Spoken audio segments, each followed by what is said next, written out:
Hi golden ദേശീയ കൂട്ടുകാർ, പുതിയൊരു വീഡിയോയിലേക്ക് എല്ലാവർക്കും സ്വാഗതം.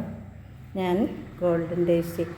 ഇന്ന് ഞാൻ ചൂട് കൊണ്ട് കൂടിയെങ്കിലും നിൽക്കത്തില്ല മനുഷ്യൻ. എന്നാലും ഒരു ചാൻസ് കിട്ടിയപ്പോൾ ഞാനും പോയി സിനിമ കാണാൻ. ആടുജീവിതം സിനിമ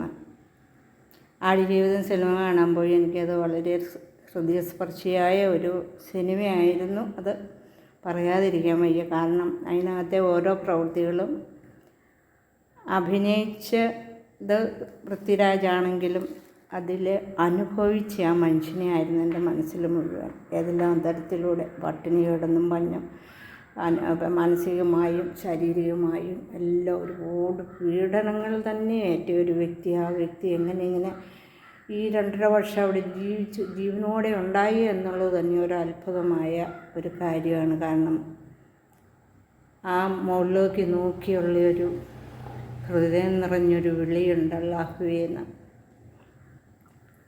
എന്ന് വിളിച്ചാൽ ദൈവമേ എന്ന് വിളിച്ചാൽ ദൈവം തന്നെയാണ് അത് കേൾക്കുകയെന്ന് അന്നേരം നമുക്കത് മനസ്സിലാവും. ദൈവത്തിൻ്റെ ഒരു പദ്ധതി എന്നതുപോലെയാണ് ആ മനുഷ്യനെ ദൈവം പരീക്ഷിച്ചത്. അതിൽ നിന്നെല്ലാം വിജയിച്ച ആ മനുഷ്യന് ദൈവാനുഗ്രഹം ധാരാളമായി ഉണ്ടാകട്ടെ എന്ന് ഞാൻ ഹൃദയം നുറുങ്ങി ദൈവത്തോട് പ്രാർത്ഥിക്കുക. കാരണം ഇത്രയധികം വേദനകൾ സഹിച്ച് ഇങ്ങനെയൊക്കെ സഹിക്കുന്ന ആൾക്കാരൊക്കെ ഒരുപാട് കാണും. എന്തുമാത്രം അടികൾ വാങ്ങി, അടി മേടിച്ചു, പട്ടിണി കിടന്നു, സഹിക്കാൻ പറ്റാത്ത ഒരു ഏർപ്പാടാണ്. ആ അമ്മ ആ സിനിമയൊക്കെ കണ്ടാൽ ചങ്ക് പൊട്ടി മരിക്കും. അത്രയും ഹൃദയഭേദകമാണ് ആ സിനിമ. എല്ലാവരും പോയി കാണണമെന്നാണ് ഞാൻ പറയുക. കാരണം നമ്മുടെ മക്കളെയൊക്കെ നമ്മൾ വിദേശ വലയിലൊക്കെ നമ്മൾ പറഞ്ഞു വിട്ടേച്ച് നമ്മളെവിടെ ഇരുന്ന് ആഹ്ലാദിച്ച് പ്രമാദിച്ച് ജീവിക്കും.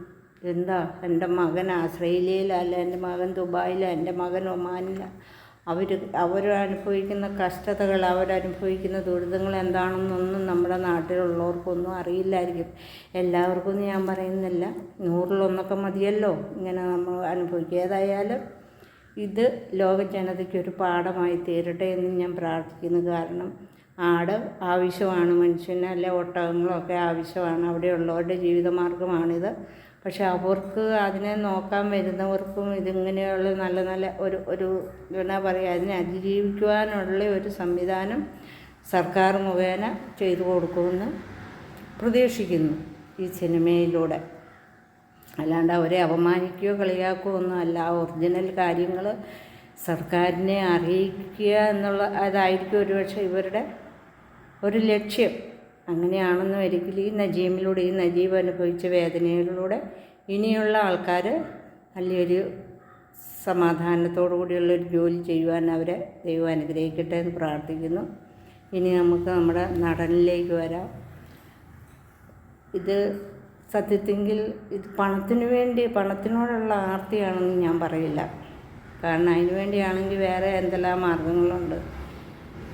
ഇതുപോലെ ദുരിതം അനുഭവിച്ചൊരു സിനിമ എടുക്കണമെന്ന് വരില്ല. അതിനകത്തെ ആ പ്രതിഫലം മാത്രമായിരിക്കില്ല, ആ കലയോടുള്ള സ്നേഹം, ആ കലയോടുള്ള ഒരു ആത്മാർത്ഥത, അതായിരിക്കും. അത് തന്നെയല്ല, തൻ്റെ തൊഴിലിനോടുള്ള ഒരു ആത്മാർത്ഥതയാണ് പൃഥ്വിരാജ് ചെയ്തതെന്നാണ് ഞാൻ വിശ്വസിക്കുന്നത്.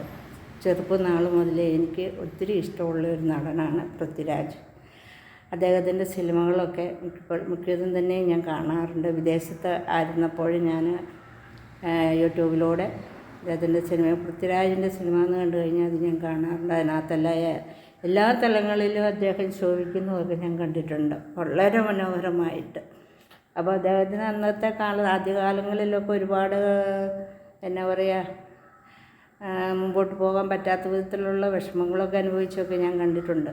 പക്ഷെ എനിക്ക് അന്നും പൃഥ്വിരാജിനെ എനിക്ക് ഒരുപാട് ഇഷ്ടമായിരുന്നു. കാരണം അന്ന് ഞാൻ പ്രാർത്ഥിക്കുമായിരുന്നു, ഇതൊരു നമ്മുടെ സംസ്ഥാനത്തെ ഒരു വലിയൊരു നടനായി തീരട്ടെ എന്ന്. അതിനൊക്കെ പ്രതിഫലമായിട്ടായിരിക്കാം ഒരുപക്ഷെ ഇപ്പോൾ ഇതിനൊക്കെ ഒരുപാട് അവാർഡുകൾ കിട്ടട്ടെ എന്ന് ഞാൻ പ്രാർത്ഥിക്കുന്നു. കാരണം ഈ സിനിമയിൽ ആ മനുഷ്യൻ അനുഭവിച്ച ദുരിതങ്ങൾ, അതിന് ഈ സംവിധായകൻ എത്ര കോടി കൊടുത്താലും മതിയാവില്ല.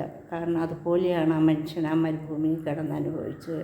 കാടുവെള്ളം കുടിച്ചില്ലെങ്കിലും കുടിക്കുന്നതായിട്ട് അഭിനയിക്കുക. ആടിൻ്റെ ഇടയ്ക്ക് കിടന്നില്ലെങ്കിൽ ആ ആടിൻ്റെ ഇടവഴിയൊക്കെ നടന്ന് ആ ചൂരും മണവുമൊക്കെ അടിച്ച് പട്ടിണി കിടന്ന് ഒക്കെ അനുഭവിച്ചപ്പോൾ സത്യത്തിൽ ആ കലയോടുള്ള ഒരു ആത്മാർത്ഥത, തൻ്റെ തൊഴിലിനോടുള്ള ഒരു സ്നേഹമാണെന്നാണ് ഞാൻ വിശ്വസിക്കുന്നത്.